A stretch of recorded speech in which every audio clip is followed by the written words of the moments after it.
আজ ঘুরতে গিয়েছিলাম নেহালগঞ্জ। নেহালগঞ্জে এখানে সেতুর কাজ চলছে, অনেকখানি কাজই হয়ে গিয়েছে। মাঝখানে আপনারা দেখতে পাচ্ছেন ফাঁকা কিছুটা অংশ আছে। যতদূর জানতে পেরেছি এখানে হয়তোবা স্টিলের স্পান বসবে, সেটার কাজ বাকি আছে। অ্যাপ্রোচ যে রাস্তা ওটার কাজও বাকি আছে, তবে খুব বেশি হয়তোবা সময় লাগবে না। দেখতে পাচ্ছেন যে বর্তমান অবস্থাটা আছে নেহালগঞ্জের।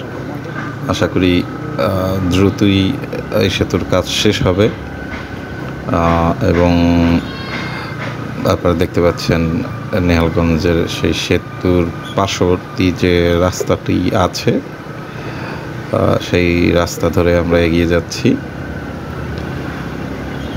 তো সবাই ভালো থাকবেন, ধন্যবাদ।